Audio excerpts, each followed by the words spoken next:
received both his undergraduate and legal education at Harvard. He has written widely on issues related to the criminal law, taxation, and legal theory. His book, A Guide to Critical Legal Studies, will be published this fall by the Harvard University Press, and I must say that he has certainly been a very important part of the extraordinary debate going on in law schools today about jurisprudence and related matters. With that, and in that order, I think, well, if that'll carry it, Roger, I think you can come up. Are these working? Yes. They are working. All right, then we shall be speaking from the table, Henry? Okay. I need to begin with the usual disclaimer that the remarks I'm about to make are, the views I'm about to express are my own, not necessarily those of the Department of Justice or the administration, for reasons that will become clear shortly. Our topic this evening is interpreting the economic rights provisions of the Constitution. Clearly, we would not be here if we thought that all was well with the interpretation of those provisions. But if our concern for the demise of our economic liberty is serious, then our question for the evening, I submit, is too narrowly drawn. Indeed, we should limit our attention neither to the economic rights provisions of the Constitution, nor even to the document in its entirety. For the Constitution is not a freestanding force. Is the microphone on? Yes, okay. The Constitution is not a freestanding force. It is a document brought into being in time and amended over time that compels from the moral and political theory that stands behind it. Over the years, that theory has changed, at least in emphasis, if I may characterize that change not with reference to methods of constitutional interpretation, strict versus loose construction, interpretivism versus non-interpretivism, but with reference to the substantive contrast that has recently dominated our bicentennial discussion. I would say that the moral and political theory standing behind the Constitution has evolved from one that emphasized individual rights and individual liberty to one that, by the earlier parts of this century at least, was emphasizing democratic rule. More recently, of course, a version of the emphasis on individual rights has reemerged to dominate the theoretical background, but this version has generated in turn a school that places its faith again in democratic rule, such that today it can be said perhaps that neither school dominates. If my characterization of these background forces reaches a fundamental divide, we may reasonably ask which of these opposing emphases, individual rights or democratic rule, has the better of it, has the better claim to being justified. Recasting this evening's questions in light of this more basic question, then, we may ask whether a democratic majority has a right, constitutional or otherwise, to widely regulate our economic affairs, or whether, as in areas such as religion or speech, our constitutional order entails a strong presumption against such regulation, a strong presumption in favor of economic liberty. In the brief time I have this evening, I shall argue that a strong presumption in favor of economic liberty can indeed be justified, whereas a presumption in favor of democratic regulation cannot.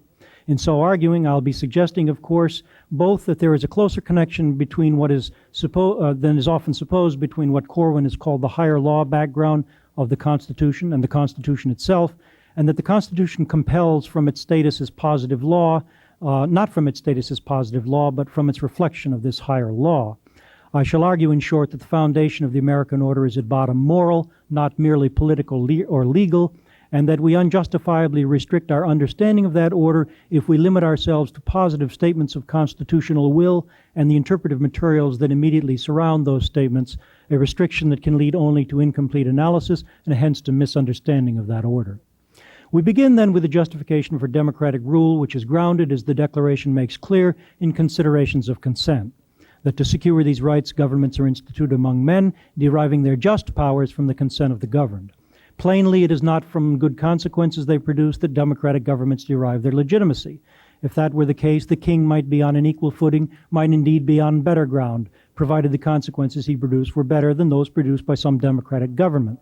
No, it is not from consequences, but from consent, from the consequentialist, not from consequentialist, but from deontological considerations that democratic rule derives its legitimacy.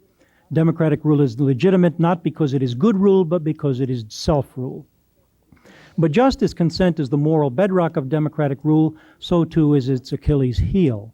Let me little more than mention the problems. They begin with the most basic point of all, that in the competition between democratic rule and individual rights, as to which of the two wears the pants, as the Oxford philosopher J.L. Austin has put it, democratic rule is not itself fundamental. Its justification rather is derivative and indeed parasitic upon individual rights. The democratic right to rule ourselves, that is derived from the individual right of each to rule himself. By a rule of parsimony, the right of the people as individuals to rule themselves is logically prior to any right of the people collectively to rule themselves. Unless we want to reify the group and make it in some sense logically prior to the individual, of which the group is constituted, then the individual must be our starting point, not simply from considerations of cultural heritage, which are never deeply compelling, but from considerations of intellectual integrity, from the need to beg as few questions as possible. Whatever moral force the argument from democratic rule has, then it has by virtue at work. An act otherwise illegitimate does not suddenly become legitimate once some critical number of the whole want to perform it, not if we take seriously the rights of the individual who constitute the minority. Nor will appeals to prior unanimous consent to act thereafter by majority rule do the trick either, for this move from classical social contract theory has never been thought to be more than an appeal to myth, which even then never explained how succeeding generations might be bound. Nor finally will the argument from tacit consent carry the day either. You stayed, therefore you are bound, for this resort is patently circular. It has the majority saying to the minority, come under our rule or leave, which is tantamount to the majority putting the minority to a choice between two of its entitlements, its right to stay where it is, and its right not to come under the rule of the majority. We needn't go to such systematic lengths, however, to appreciate the problems that surround the argument from consent, which underpins in turn the argument for democratic rule. Who among us, for example, can say that he consented to be ruled by more than 3 of the 535 men and women who sit upon the hill just across the river from us this evening? Indeed, I dare say that there are some in this room who can boast to having consented to be ruled by not one of those 535. Add to this realization that the art of redistricting has become so refined that in our last election, better than 98% of the House incumbents who ran had their hold on perpetuity renewed, a datum we need to contrast with the findings of poll after poll on the esteem we hold for our legislative bodies. And yet again, add the insights from decision theory that rarely, if ever, do majoritarian processes yield majoritarian preferences, and from public choice theory that the reality, far from being one of rule by the majority, is one of rule by the smallest of minorities, by concentrated special interests. Add all of this together, and the argument from consent for the legitimacy of democratic rule looks painfully thin. Are we really to believe that our consent has made legitimate the agricultural price supports that determine the price of our food, or the trucking rates that determine the cost of our goods and services? Is it any easier to believe, especially in view of the historical evidence unearthed by Professor Segan, that the court of Mr. Justice Peckham frustrated the will of the good citizens of New York to, as Mr. Justice Holmes put it, embody their opinions in law, on this occasion by regulating the hours that bakers might work, an issue that we are invited to believe was fairly burning on the minds of New Yorkers as they cast their ballots in the election of 1894. No, we must jettison this naive belief that democratic processes by themselves imbue the results that flow from those processes with any substantial measure of legitimacy. In particular, if an individual or a group of individuals would have no independent right to do what some legislative body has done, then that legislative body, just because it is thus characterized, has no such right either. Indeed, where would it get such a right if individuals did not have the right to yield up to it in the first place? As Hayek has said, such acts are mere legislation, not law, mere acts of will, not acts that conform to or reflect higher law. The prescription that flows from these reflections should not surprise, indeed is the prescription of the founders, limited government. If we begin with the individual, with his right to be free, as our Declaration of Independence plainly does, and we confront honestly the difficulties of moving from individual self-rule to collective self-rule, yet recognize that in a world of uncertainty some government is not only morally necessary, but practically inevitable, then we are justified in creating only a limited government, a government limited to the purpose set forth in the Declaration of securing our rights, a government that restrains the individual as little as is necessary in pursuit of that end. The vision of the founders, then, was not one of democratic rule ranging widely, limited only by certain enumerated rights, but just the opposite. It was a vision of individual liberty ranging widely, limited only by certain enumerated governmental powers. That gets the presumptions right on the side of individual liberty, the burden of proof right upon governmental action, and that, after all, is what the Ninth Amendment, in all its generality, is all about when it says that the enumeration in the Constitution of certain rights shall not be construed to deny or disparage others retained by the people. The modern judicial activist who creates individual rights that call for expansive government is as wrong then as the earlier judicial pacifist who created democratic rights that led to expansive government. The presumption is against government in favor of individual liberty. But if this is the set of presumptions and burdens that informs the vision that stands behind our constitutional order, we are still left with the practical problem of implementing that vision. In particular, we have to ask first who shall decide which areas the majority may range over, which is tantamount to deciding which rights we do and do not have. Clearly, to have the majority to decide this question is to have the decision made by a party in interest. Moreover, for all the theoretical and practical reasons noted earlier, the people never do make this decision in any event. But more to the point, these questions as a practical matter rarely arise as general or global questions, but only in the particular, when some individual complains that his liberty has been restricted by some legislative undertaking. On such occasions, the decision in our system will fall to the judge to make. Inescapably then, the judiciary will be active, at least in the sense of finding for one side or the other. We come then to the more interesting question in the judicial activism restraint debate, not whether the judge shall decide, but how. To answer by urging the judge to turn to the Constitution is at once correct, but too facile. It is too facile because it leaves unanswered the question, why should the Constitution compel? Again, it cannot compel from reasons of consent, save in those exceptional cases of naturalized citizens and oath-takers. For if the problems that attend arguments from consent vitiate the claims to legitimacy from ordinary legislation, then a fortiori they vitiate any claims from consent that might be made on behalf of the Constitution itself. Who among us, after all, can be said to have consented to be ruled under this document? To appreciate the point, substitute the Soviet Constitution, derive some particular conclusion with logical precision, then argue that that conclusion compels by reason of its derivation from that document in light of the intent of the framers. Leonid Brezhnev in 1977. As you march to the Gulag in strict conformance with constitutional law, you will be forgiven for thinking the argument for the Constitution's binding force exceedingly hollow. No, the Constitution, our Constitution, compels not from reasons of consent, but from reasons of content, because it reflects the higher law that itself binds from interest, not from interest or will as manifest by consent, but from principles of reason. Here precisely is the nexus between constitutional law and higher law. Call it moral obligation, call it political or legal obligation. It is the point at which legal positivism, insofar as it purports to be more than a declaratory theory, insofar as it purports to be a theory about authority and not simply about power, must come to grips with the grounds that obligate, the grounds that make power legitimate. Deprived of arguments from consent, the positivist must turn to arguments from reason, but in so doing he is moving to the realm of moral philosophy and the rationalist tradition, and so is already immersed in the higher law. The search for legitimacy, then, will take the judge ineluctably to the higher law. He may draw first from the constitutional language itself, of course, and then from the intentions that further inform that language, intentions that themselves most often reflect the higher law by virtue of their origins in individual liberty. But having done that, the judge may then have to go beyond the reflections these reflections to the higher law itself, not because the higher law is not already in the Constitution by implication, but because it is there only by implication. As the Ninth Amendment says, not all the rights we have are to be found in terms in the document itself, to use the favorite phrase from our current Chief Justice, but to opposite effect. Does this mean the judge can import his own values? No, that is not what the higher law is all about. It is about reason and rights, which are confused with values only by those who do not understand the profound difference between the two.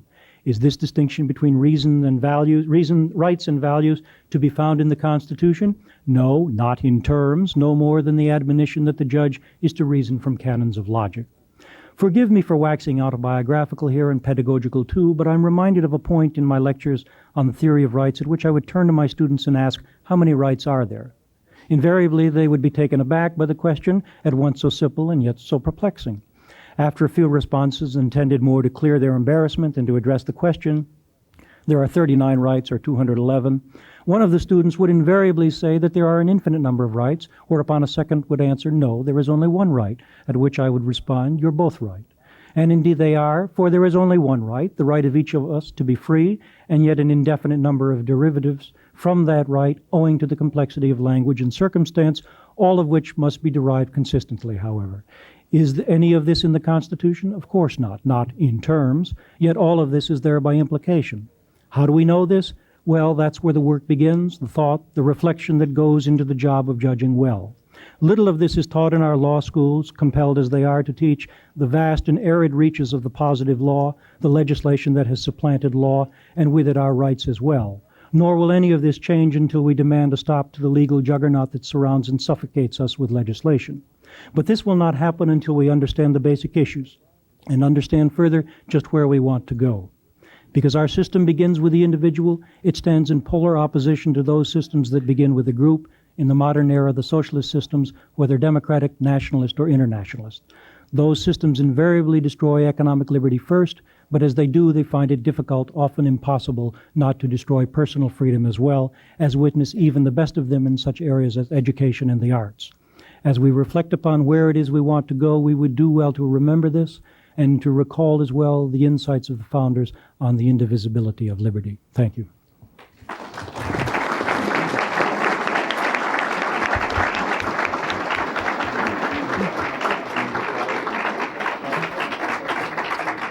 The next speaker will be Gary Lawson. Should I move the microphone or should I just shout? How's this? You understand now that the wire that comes out of these mics goes nowhere. Does this work? Well, not too long ago, I was a devoted stalwart of judicial terrorism in defense of economic liberty. Somewhere along the line, I became a cringing, cowering originalist whose favorite adjective is wooden. Now, I still like economic liberty as much as the next person. In fact, probably more than at least one of the two next people.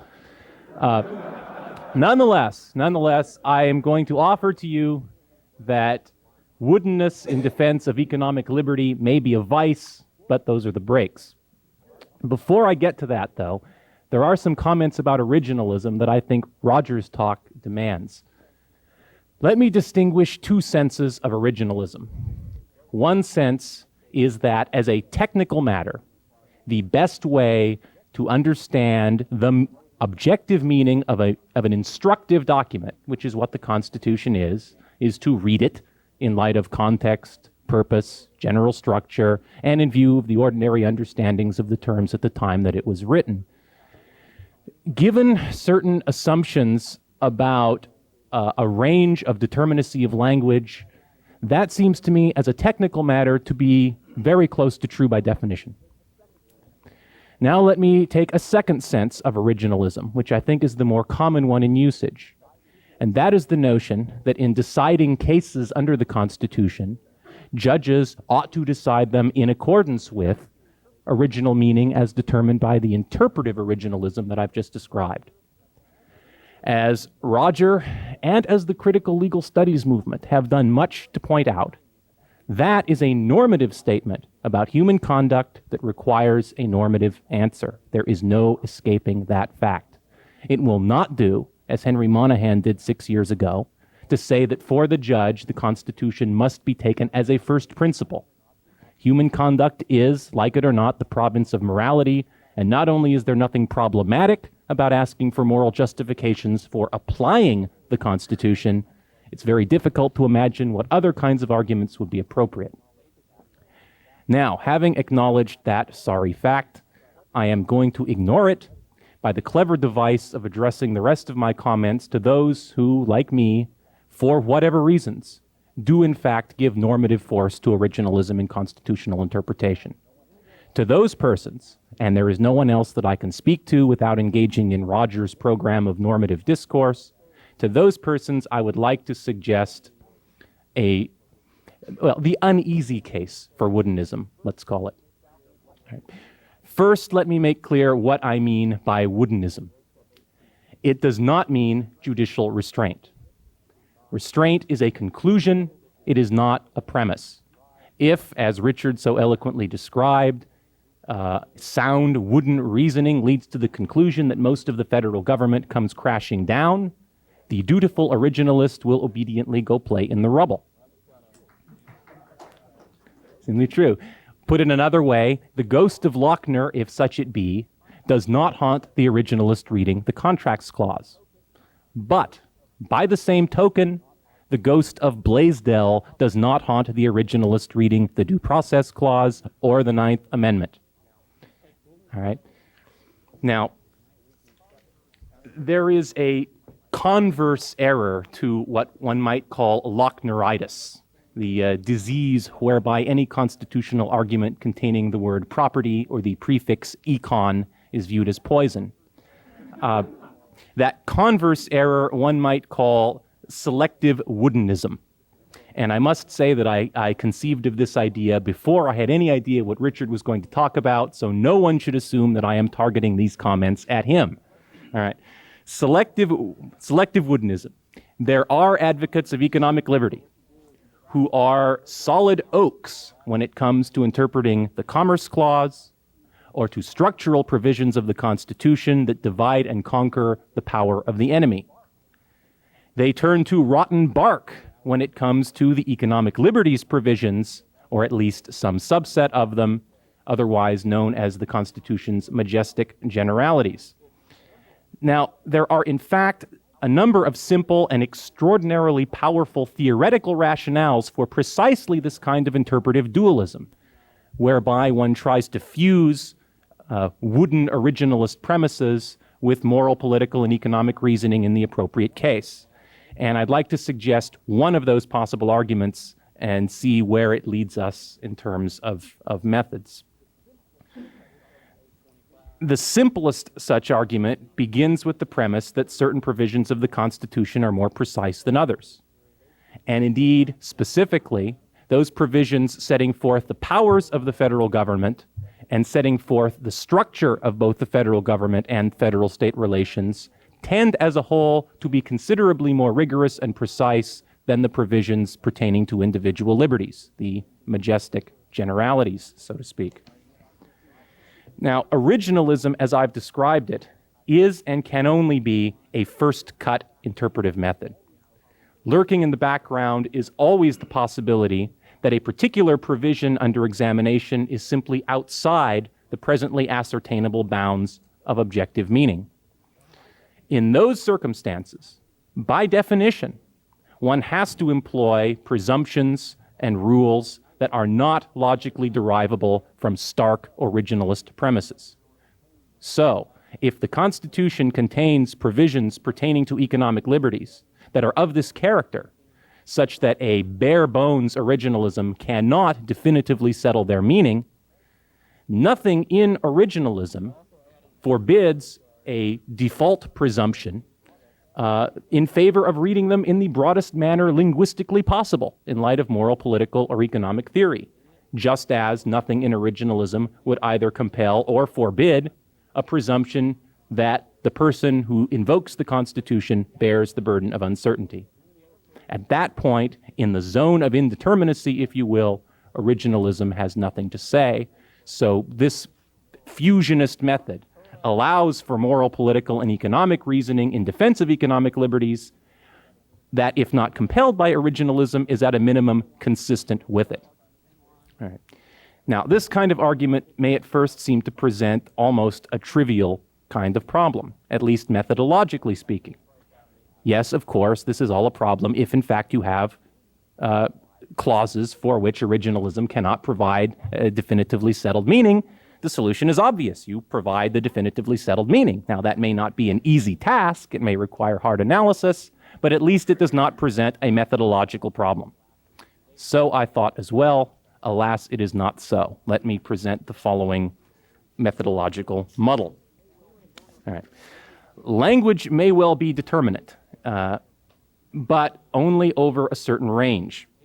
There is inevitably going to be indeterminacy at the margins.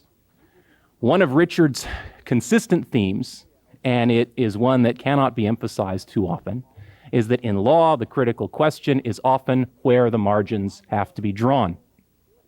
Provided that the margins are small, then what second-order interpretive method one has to rely on becomes relatively insignificant. The problem is as follows. The size of the margins is in fact determined by what standards one sets for acknowledging a right answer. The problem that originalists have to face is to figure out what counts as a correct answer in the interpretation of economic liberties or any other clause. I use economic liberties as an example only because some of the more, quote, open-ended clauses, end quote, come into play specifically in this context. But let me illustrate what I mean. If the standard for identifying a correct originalist answer is that the interpretation has to be shown to be true beyond a reasonable doubt, then we have to face the fact that there are a lot of clauses in the Constitution and a lot of important clauses that are, by that standard, indeterminate. Now, if you lower the standard to a preponderance of the evidence test, the range of indeterminacy, and accordingly the scope for the exercise of non-originalist presumptions and rules, narrows considerably. And I would submit, without demonstrating, that if the standard is simply that an interpretation must be better than its available alternatives, the range of indeterminacy gets very close to zero, as does the plausibility of finding broad founts of economic liberty in the due process, privileges and immunities clauses, or Ninth Amendment. The problem is how to justify the selection of one standard or another. Now, I do not propose to have a complete answer to that question, but let me suggest why the better than the alternatives test is likely to be the most appropriate. Very little human knowledge of any kind meets the rigorous standards of arithmetic. And it makes no epistemological sense to demand that kind of precision in an enterprise such as textual interpretation inevitably is that can't provide it. Most of our judgments are made in particular contexts. They are integrations of the best available evidence that we can acquire at the time, and if we've done the best we can with what we've got, that's good enough. There's simply no other standard available. The level of confidence that we can have in the various judgments that we make will then run along a continuum depending upon the strength of the evidence and how broad a context we've been able to take into account. But once you've done that and once you've made your call, that's the best you can do. In other words, close counts in horseshoes, hand grenades, Ronnie Garvin's hands of stone, and economic liberties. Now, the interpretation of this standard and this problem to various clauses I will leave for another panel, but I would hope that this comment will stimulate at least some people to think about the problem of how one identifies a correct originalist answer when one sees it, because I think it is a subject that is substantially underwritten and underanalyzed.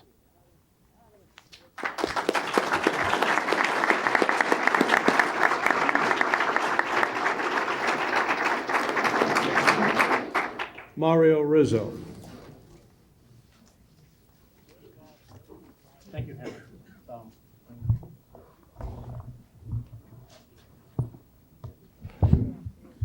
Thank you, Henry. Can you hear me? I heard you. Yeah, but can you hear me now? Closer. Can you hear me now? I don't think I'll do that. I come to you tonight as a humble economist who tills in the simple fields of marginal benefits, marginal costs, the coordination of economic activities, and who's the author of a book on the economics of ignorance, and who has spent many years studying ignorance. So why do I dare speak on the method of interpreting the Constitution? Or maybe it seems quite natural that I should speak on that. I guess my only reason for doing so is I've taken rather seriously and literally the exhortation that in this bicentenary year, all citizens should get involved in the discussion of the Constitution.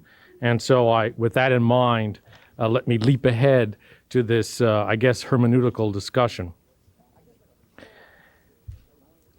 I guess I should start with the notion of original intent, and to say straight away that I consider myself an original intentionalist of one sort or another. I see two versions of, or ideal types of, the notion of original intent. The first is what I will call specific subjective intent of the framers and or the ratifiers. And the second I will call a general objective intent. As far as I understand the notion of specific subjective intent, it's something like the following. The actual fairly specific intentions of the framers and ratifiers can be ascertained by reference to historical materials. These intentions provide the standard, or at least one extremely important standard, by which constitutional disputes are to be resolved. Thus, for example, it is claimed that the dispute about whether the First Amendment's free speech guarantees extend beyond political speech can be resolved by examining the specific intent of framers and ratifiers. Now, I think there are quite a number of analytical problems with the general notion of specific subjective intent, not the least of which is what we are to make of the notion of collective intent. We're dealing with many individuals, we're dealing with situations of compromise, and it's not clear what the notion means when we get down to analyzing the specific historical cases. But rather than dispute this variant of the original intent doctrine, I'd like to just simply go on to the variant that I myself subscribe to, and that is the notion of general objective intent. Now, I think every one of these words needs some explanation: general, objective, and intent. So let me do that. What do I mean by general? I think it's futile to try to ascertain a common specific intent of many individuals.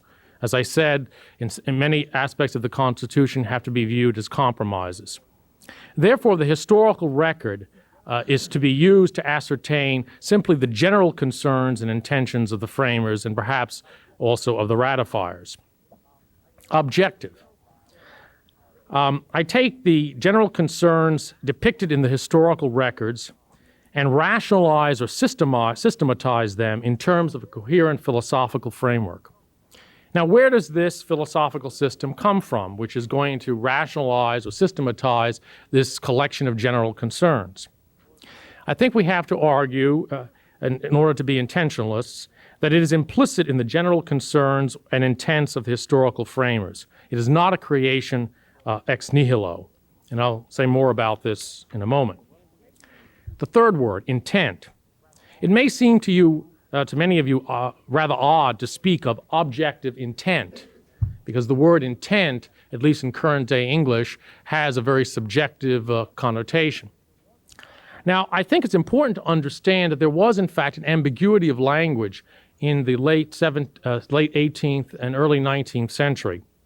The intent or intention of a document could denote either the meaning of the drafter's wish to communicate, the subjective sense, or the meaning that the reader was warranted in deriving from the text. A simple quotation from Alexander Hamilton will show how he uses the word intent in both senses. He says the following, quote, "Whatever may have been the intention of the framers of a constitution or of a law, that intention is to be sought for in the instrument itself, according to the usual and established rules of construction. Nothing is more common than for laws to express an effect more or less than was intended," end quote. Now, I think he uses both senses of the word intention here. Intention is to be sought for in the instrument itself, the objective sense. Nothing is more common than for laws to express an effect more or less than was intended, the subjective sense. So Hamilton sees that this quotation from Hamilton shows that there was, in fact, an ambiguity of the language, and that, in fact, he came down on the side of objective intent, saying that if we search for the intention in the document, it's going to be quite normal to supersede or go beyond the intention in the subjective sense of the framers. Madison himself distinguished between the true meaning of the Constitution and, quote, whatever might have been the opinions entertained in forming the Constitution, end quote. The difference between public meaning and private intent. Madison also claimed to delay publishing his notes on the convention because he said they might be a source of, quote unquote, bias in interpretation. Clearly not the view of a subjective intentionalist. Now, getting back to this notion of objective intent and the context, the philosophical context in which we must view the general concerns of the framers. Now, what is this philosophical framework? Now, I think the philosophical framework which rationalizes the general intentions of the framers can be found in a number of areas, one of which is the 18th century liberal ideas embodied, the 17th and 18th century liberal ideas embodied in the works of Locke, Blackstone, Montesquieu, and Jefferson and others.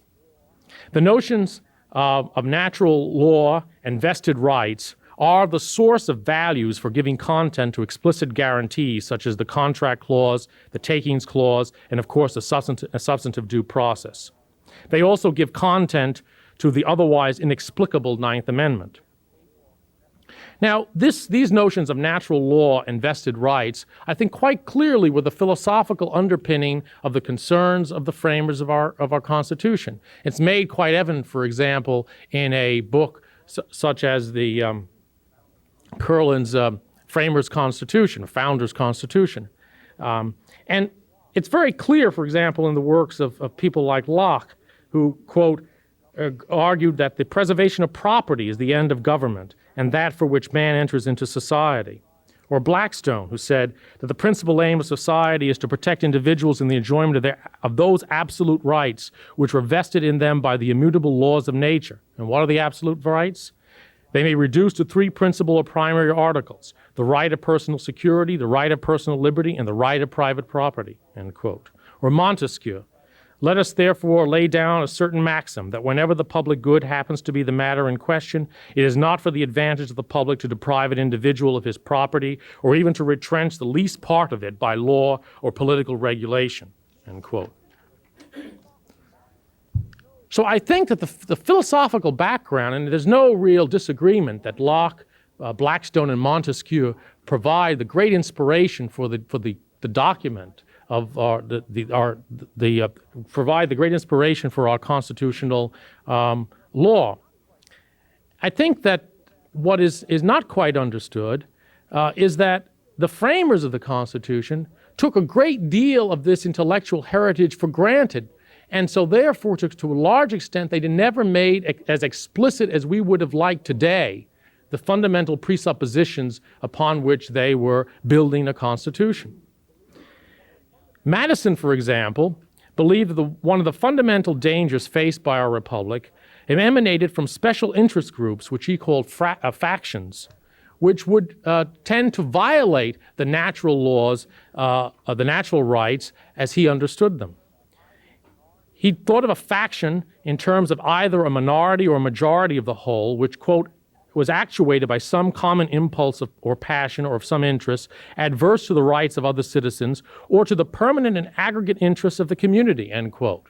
Now, the notion of permanent and aggregate interests of the community really has no specific content unless you understand the philosophical underpinnings of that statement. And the philosophical underpinnings of that statement was simply that there were certain primitive and basic rights that individuals had that could be shown to be in the interests of every individual, the rights of liberty and of property. The natural law theorists argued that these rights ensured the smooth functioning of a society, which was the only hope that individuals could have of achieving their own personal ends. So Madison saw the dominance of special interests as being one of the primary threats. And he saw this dominance of special interests as the primary defect of state governments and the chief defect of the Articles of Confederation. In Federalist 48, Madison says, the legislative department is everywhere extending the sphere of its activity and drawing all power into its vortex. The founders of our republics, that is the states, seem never to have recollected the dangers from legislative usurpations. Thus, legislative usurpations of private property rights were seen as the chief danger to be avoided by the new Constitution. Madison goes on, the invasion of private property, of private rights rather, is chiefly to be apprehended not from acts of government contrary to the sense of its constituents, but from acts in which the government is the mere instrument of the major number of constituents. Now, while Madison thought that the Senate would protect rights, Hamilton relied on the courts, which he called the bulwarks of the limited Constitution against legislative encroachments. Now, Madison may have been right in the days when the Senate was indirectly elected, but I can't see any plausible case being made today that the Senate is the great protector of our rights. So if we have any great protector of our rights, it's got to be the court. And if that won't do, I don't know what will do, because Madison, as well as public choice theorists today, saw very clearly that democracy is not the source of the preservation of our rights. Democracy is the source of special interests and factional government. This path of the importance of vested rights and natural law was, I guess, in a sense, the path not taken. Justice Chase, in his famous opinion in Calder v. Bull, 1798, stated this point of view in a way which should have been picked up, but unfortunately wasn't. He said the following: "An act of the legislature, for I cannot call it a law, contrary to the great first principles of the social compact, cannot be considered a rightful exercise of legislative authority. A few instances will suffice to explain what I mean. A law that destroys or impairs the lawful private contracts of citizens, or a law that takes property from A and gives it to B. The general principles of law and reason forbid these things. To maintain that our federal or state legislature possesses such powers, if they had not been expressly restrained, would, in my opinion, be political heresy, altogether inadmissible in our free republican governments." Chase believed that the limits of the source of limitation on the legislature derive from its ultimate purpose. The ultimate purpose of legislative power was to secure the liberty and property, which is the sole reason for men entering into civil society. And to the extent that legislatures go beyond securing liberty and property, they overstep their natural law boundaries. And to that extent, to say the limitations placed on them by the court or a form of legislation is totally absurd. For legislation gains its only basis from the affecting of our fundamental rights of liberty and property. And to the extent it goes beyond that, it's not law, as Chase says. It's merely an enactment of the legislature. So finally, I'd like to sort of bring together these strains of thought and come to my final conclusion. I think there are three strains of thought in the natural law foundation of our constitutional form of government. And these strains of thought are the following. One, that the fundamental purpose of government is to protect negative liberty and property. Two, that our government is one of strictly enumerated powers. And in fact, this was one of the reasons given for not needing a Bill of Rights, in fact. And many people bought that argument at the time. So we're a government of strictly enumerated powers. And three, that there is a vast retention of rights in the Ninth Amendment. As Hamilton reminded us, under our Constitution, quote, "the people surrender nothing," end quote. Now, all of this, it seems obvious, at least to me, adds up to the simple, good old-fashioned night watchman state. And anything more than that is not consistent with the constitutional form of government as, I believe, mandated by the notion of general objective intent. And so I believe the only coherent philosophical system that rationalizes the concerns of the framers is Enlightenment liberalism. And so, in a sense, I think it's the intellectual ancestor to what Justice Holmes feared, Mr. Herbert Spencer's social statics. So concretely then, I would argue that specific constitutional guarantees must be interpreted in light of Enlightenment liberalism, or more precisely, these guarantees must be interpreted as statements within that philosophical system. And so I tend to agree with a great deal, for example, my time is about to end, I tend to agree with a great deal, for example, of the method of interpretation used by Richard Epstein in his Takings book. I would look at, for example, the Takings Clause, as I think Richard does to a large extent, as a statement within essentially a classical liberal political philosophy, and to generate from that certain implications as he does so well in that book. So in conclusion, my view is that is one of an intentionalist, but an intentionalist who emphasizes the philosophical underpinnings of the Constitution, who recognizes that the framers took an awful lot for granted. The intellectual climate of the day was one in which the notions of natural law and natural rights were quite commonplace, at least among educated people. And their only mistake was not to see the tremendous change in the philosophical framework that could occur over time, and not to see that that fundamental philosophical underpinning should have been made more explicit than in fact it was made. But I think it's up to us to understand the context in which they framed the Constitution and to be faithful to that philosophical underpinning. If we want to change it, we can do it through the amendment process, but then we're forced to do it as a matter of principle, because we would presumably have to pass amendments granting in some abstract way large powers to the federal government, and that would force people to think about these things not in terms of specific special interests, but in terms of principles. And I think to quote or perhaps misuse Dworkin's phrase, on the forum of principle, I think there's a greater chance that they would lose than if we deal with these issues on a piecemeal, case-by-case basis. Thank you.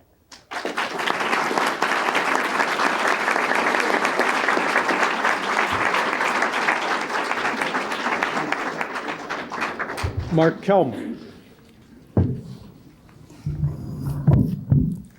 I was puzzled in a way by what I was going to do here today. I imagine that there are some people who might have been people, broadly speaking, to your left that would have engaged this debate in a way that you're more familiar with, which is to argue about the propriety of originalism or to argue about particular interpretations of particular clauses given originalist premises. To be frank, I'm not interested in that almost at all, which makes me it feels a little bit odd speaking in a panel on methods of constitutional interpretation. But so I was trying to work out what I could do given my interests that might be interesting for you to listen to. And I guess the thing I decided would be most interesting, which would both express some of my own beliefs but be interesting more within the context that you're working within, would be to try to develop my view as kind of an outside observer or anthropologist of your group, trying to essentially deal with what I view as the sort of stages of moral or political development that not each of you, but the bulk of you have gone through in forming the beliefs you have about economic liberties in the Constitution. I think this is probably a very good description of Richard, and I think it is meant to be to the best of my ability, a description of the bulk of students that I teach who come in fairly sympathetic with Federalist beliefs and leave fairly sympathetic. But this is still a kind of this is an intellectual odyssey. And in part, in other words, although the tone I'll take on all of it is not enormously sympathetic to it, it may be that the description will be of interest to you, even sort of abstracting from the tone. Ultimately, what I'm going to argue is that most people who argue for what you call economic liberties, what I would tend to call something like the inability of the state to enact any other regulatory regime other than the common law regime that some of you imagine may have been enforced in the 17th and 18th century, with fairly absolute dominion over property, accepting certain invasive nuisances, free contract, including fairly limited definitions of duress and fraud, expansive use of implicit contracts through assumption of risk, no redistributive taxation. That's the only regulatory regime that's allowed to be in place. I take it that that's what most of you mean when you talk about economic liberties, that most of you go through three stages in getting to that belief. One of them I would call a libertarian stage, which is fairly theoretical in its first instance, natural rights orientation. The second one is a kind of abstract utilitarian stage. And the third one, which is I think where most of you are, in other words, if this were Kohlberg's development theory, this would be the highest stage that people get to, is an empiricist stage, comparative institutional analysis. In a way, the most interesting thing for me about this description will ultimately be something that reminds me of watching what I thought of as kind of kooky leftists that I used to hang out with in the late 60s and early 70s, which is contrary to the sort of general tendency we have in Enlightenment thought to believe that our underlying theories are essentially the hardest things to ground, but facts end up being something that we can argue about and come to consensus on. My view is that actually the process is the opposite. People lose faith in their theories because they're incredibly intellectually incoherent, and fall back on beliefs about the empirical world, which are sort of fairly badly grounded, but they can't be shaken out of them, regardless of the level of the proof. And I think this isn't just true of people in the Federalist Society. I think this is a fairly general tendency of people with fairly strong political beliefs. But at any rate, I want to try to sort of mention the stages and go through why I think each of them became unstable for its advocates to some degree. So I'm not really going to deal with the ways in which they may be unstable for me, except in passing, but really try to say why they were unstable to the people who held them. First one, the natural rights stage, I want to argue was not unstable for you all either out of a kind of historicist critique, a critique sort of in keeping with the early realists like Hale or Dawson, or sort of modern historians, Robert Bone, for instance, that the imagined system of common law rights simply never existed with any of the sort of consistency that you might have wanted to believe. I don't think that's had almost any impact internally in Federalist thought, nor do I actually think that the other aspect of the sort of traditional realist critique, that the critical terms in, let's say, the free contract regime, like fraud and duress, are too indeterminate. I don't think that's had a lot of impact on undermining libertarianism internally. I think what does it for most people as they proceed through law school is first just the persuasive, ceaseless positivism of their teachers of all ideological stripes, which is to say they're always asked to say why when they are asked to defend the existence of any particular result. It's maybe the case that in his most sentimental libertarian moments, Richard is still willing to say something like, Pruneyard is wrongly decided because the right to exclude is contemplated absolutely by the right of property. But all of you who go through law school will have had a teacher turn to you and say, how come? What gains does one get from assuming that shopping center owners can exclude pickets? You have to give an answer for why that's the case. Or to take the sort of Lockean appropriation kind of cases that more sophisticated libertarians like Nozick dealt with, sort of the Wilt Chamberlain examples in Anarchy, State, and Utopia. It would be the case for most people who go through law school that if they believed that Wilt Chamberlain is a rent earner, that is to say that he would play basketball for less than the wage that he can get in a series of free market trades, that you need some kind of justification for why he oughtn't to be taxed. You may be able to give one, but you at least need one. It's not enough simply to say that he's got some kind of right to appropriate whatever he can get through free contracts. That positivism gets more troubling when it's coupled with decomposition or division of property rights. In the sense that, for instance, it's easier to imagine full-blown justifications of why people own shopping centers, and harder, it becomes a trickier and harder question to deal with whether they have to have every stick of the imaginable bundle. That is to say, can you justify adequately their owning the stick of excluding political pickets? How do you base that on? Are they supposed to be representing the preferences of shoppers through sort of competition about different types of shopping centers? I mean, it's a complicated argument, one I'd be glad to trace out, but it's no longer an obvious argument. It doesn't seem to follow from anything sort of natural in the world. Third and fourth things that I think internally unsettle libertarianism really is it's the ironic effect of the Coasian challenge, the Chicago School challenge to libertarianism, which I think is extremely powerful, both in undermining the determinacy of the concepts of invasion and nuisance. That's its first line and more obvious effect, that by transforming our belief about when people are making a claim of right from a claim that they're no longer overstepping their boundaries to a claim that each party is making not to have to bear a joint or social cost. That in the first instance, undermines sort of claims of consistency in terms of clarity of boundaries. But probably more important, it ultimately puts pressure on it turns everyone's claim into a claim simply to want something.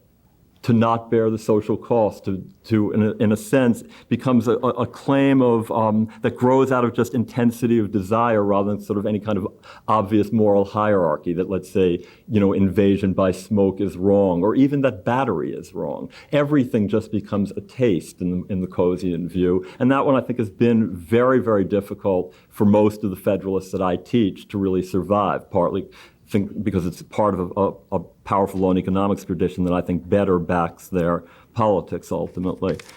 The second one, the middle one, which I think because of time I'll probably deal with less, is sort of three forms of naive utilitarianism. One is a fairly general abstraction about the efficiency properties of unregulated markets.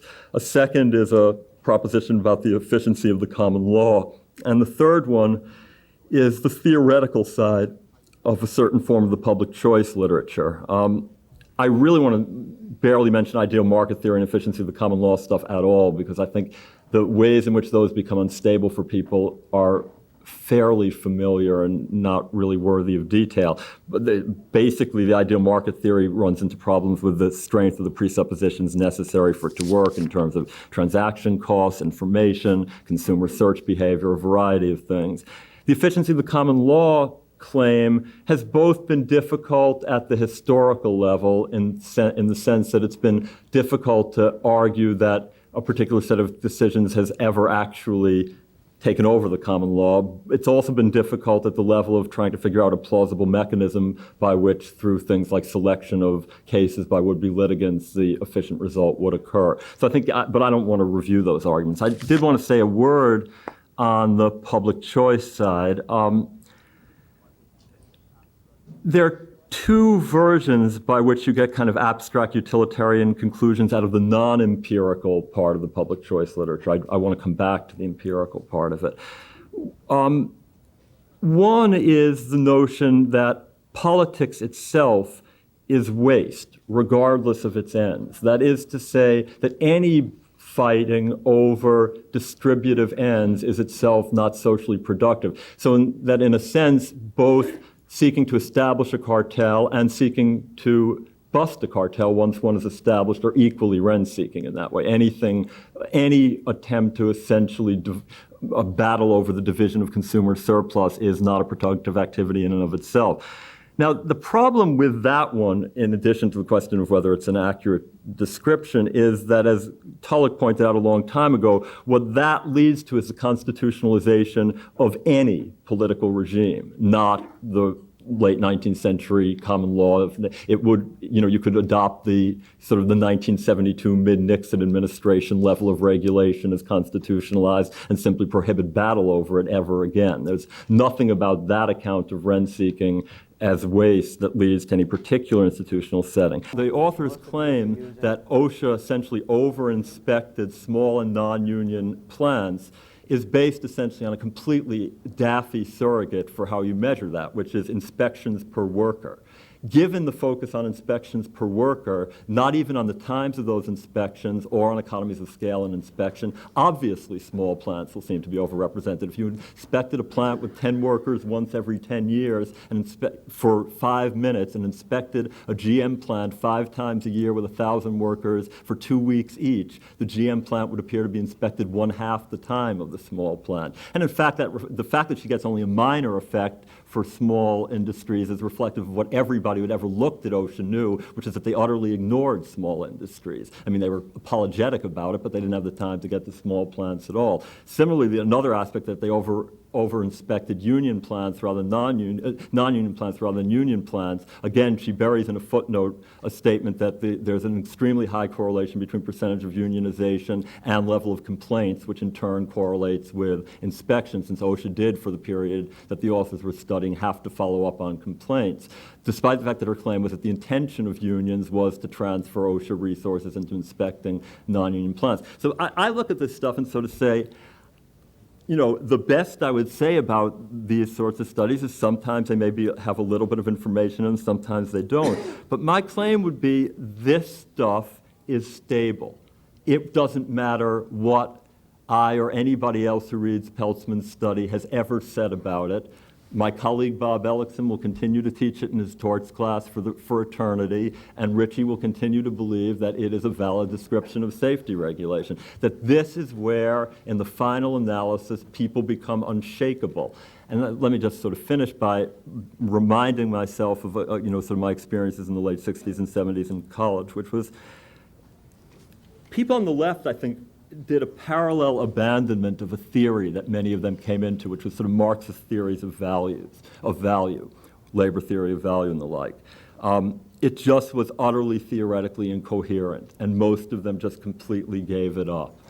I don't want to sort of trace through all the other stages. This is not about leftists in the 70s. But one of the things that you could always count on in the final analysis to distinguish people on the left and right was when there was an argument over whether the police shot the Black Panthers first or the Black Panthers shot the police first. Now that sounds like a factual question, which would have relatively limited correlation with your politics, except for some suppositions about how often police tend to do it and how often, sort of general probabilistic information.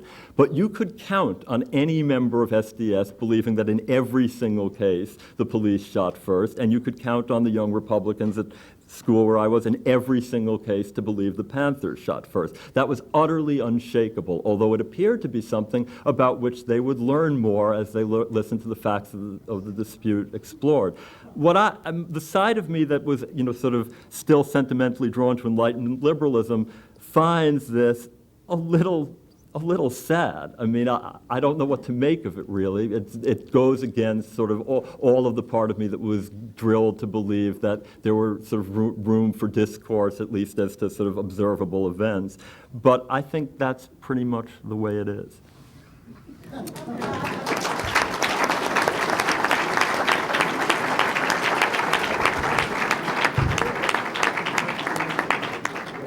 If people are going to go around reading what I said at conferences 20 years ago, what chance do I have to get on the Supreme Court?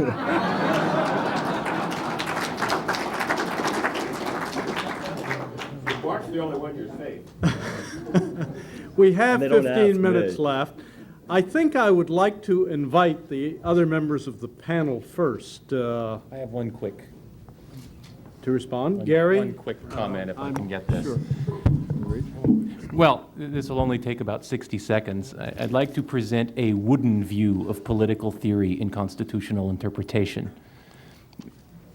If there are general political concepts extant at the time that a provision is framed, then it may well be necessary and even appropriate and even necessary to refer to those concepts in finding the ordinary understanding of the terms used in the provision. But unless one is prepared to substitute a very sheer intentionalism for an original understanding approach, the question still remains to what extent that political theory got embodied in the constitutional text. To put it another way, any legal provision, a statute or a constitutional provision, is like a vector. It has both magnitude and direction. And even if political theory tells you the direction, it does not necessarily give you the magnitude. So knowing that the framers were Enlightenment liberals is useful, but it only begins the interpretive enterprise. It does not end it. Anyone else? We'll take questions from the audience now. I found Professor Rizzo's thesis to be most interesting and a little troubling as I understand it. If I understand it correctly, Professor, it's that the context in which the framers were writing this new Constitution was so well understood by them that they didn't need to lay out all the provisions of limitations on the federal government that they were then creating. What I find troubling about that is that these were all well-educated men, and they must have understood that these understandings, these philosophical precepts that they accepted were, in the context of 1787, quite new. None of them, I think, were more than 100 years old, and they were certainly not of universal acceptance in Europe and many other parts of the United States. So the question is, if your thesis is correct, then what made them think it would last forever so that careful planners such as Madison and Jefferson and the like didn't decide to make it more explicit? Well, first of all, it's only with the hindsight that perhaps we can complain that they didn't make more explicit the philosophical underpinnings. But we have to understand that they did think they were doing making it quite explicit in the sense that they believed that they were specifying a very limited set of powers that the federal government could have. They also quickly passed the Ninth Amendment, which made it even clearer that there were certain reserved rights that people had. And so they felt that the combination of the two would make it as foolproof as possible, keeping in mind that the document was supposed to be a legal document, not a treatise on political philosophy. So I guess maybe I want to step back a little bit from my criticism of the framers and say simply that it's only with the hindsight of history that I personally would have wished they would have done things a little bit more explicitly, perhaps in the Ninth Amendment itself, made a little clearer what those rights were. But I'm not going to press that too much. I think they believed they made it quite explicit in making a very carefully delimited set of powers that the federal government could exercise, and also with the Bill of Rights, which finally they all of the original framers, or most of them, agreed to go along with. So I have no real answer to your question. It's only with the hindsight of history that the criticism makes any sense, really.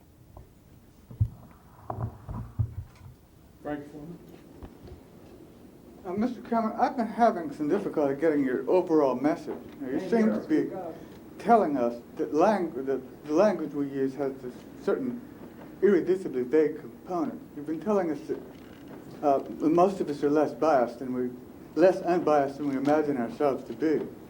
You also said that sometimes we're so interested in scoring debating points that we make illogical arguments. But what is the overall mountain of conclusions you're trying to derive from these molehills of fact that I agree with? Will you repeat it? Sure. The question is, what is the general theme in deciding that people are loose with language? I guess I didn't think that was my theme, that people were...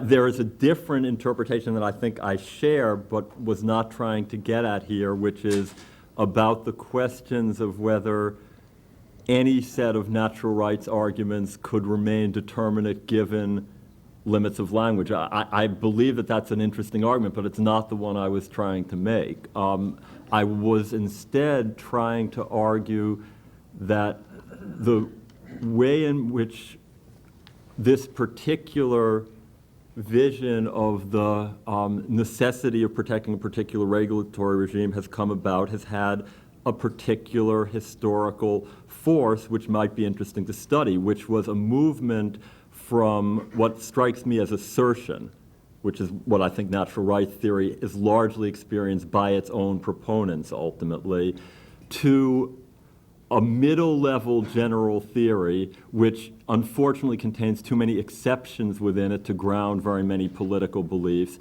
to detailed factual study which, given people's perception of the facts, which is probably informed by all the things that they claim to have abandoned, remains fairly stable, because the facts will never be so clearly wrong that if your predisposition is to believe, for instance, Peltzman's study, that you won't keep on believing it. That's just a claim about sort of what the course of intellectual life in an area would tend to be. Mark, I'd like to put a question to you, or a request, really. That is that each of the speakers, except myself, has advanced a positive theory of interpretation. Yours was generally critical and iconoclastic. I wonder if very briefly you would give us your sense of what an appropriate positive theory of constitutional interpretation would look like. To be frank, I mean, I don't think of myself as a constitutionalist, so that anything I'm going to say is going to be fairly vague. I suspect that I think there's, I mean, maybe it's easiest to think of in terms of, sort of something that this is probably not good for me to be bringing up in this room in terms of the Bork hearings. The word has been mentioned. Right, the word has been mentioned. I suspect that most people, when thinking about most people like me, when thinking about what judges ought to do, think of them as operating within several kinds of traditions. One is a tradition of restraint in a very different sense, I think, than sometimes people mean restraint, which is you really don't want to make too many very big decisions. That's all they mean by restraint. You know, it can be likened to the common law method of accretion, but I actually think that it's subjectively experienced as you shouldn't make the front page of the papers too often. You can do it on a couple of issues, but not too many. And that within them there's this sort of very broad range of left and right politics that people find acceptable in judges because they expect them essentially to be governed by this sense of not believing and doing things that are mammothly important. My guess is that most of the people who opposed Bork, forgetting about sort of the politics of, you know, black constituencies or whatever, those who did it in ways that you all would think of as being principled, thought of it as he was out of the range of conservatives who also think you shouldn't make big decisions. And that's what their fear of him was, too many big decisions. I probably, I never, it doesn't dawn on me to think of what it would be like for me to be a judge since it's not in the cards, so it's never really been anything, I don't give it much serious thought, but I suspect that were I to be a judge on the left, my own sense would be that I would probably not be nearly so left as a judge as I would be in my other political life, which might be why I would have very little interest in being a judge, but that I probably also don't think courts ought generally to make the front page that much. So to some degree, that would be the, sort of the broad position I was in. It's a positive theory. Mario? There's one fundamental point on which I'd like to agree with Mark Kelman, and that is that it is true that with respect to empirical work in economics, that one tends to notice that the flaws of empirical studies that have the quote-unquote correct conclusion tend to be more tolerated than empirical flaws with studies that tend to have the quote-unquote incorrect conclusion. There seems to be some type of ideological agreement that that pervades the attitude one takes to the empirical studies. And I agree with that entirely, and I think it's a mistake for people, whether the left or the right or whatever the spectrum is these days, I don't really know, to say that they base their general conclusions, say, within the area of constitutional law, on the basis of having read 85 empirical studies of government regulation, and they come up with the conclusion that government regulation is a bad idea, therefore it's contrary to the Constitution or something of that. So, I mean, that's a ridiculous way to argue. I think that somehow we've got to steer a course between the sort of ad hoc, issue by issue, empirical empiricism and some notion of absolute rules that have no relationship with what is beneficial to human beings.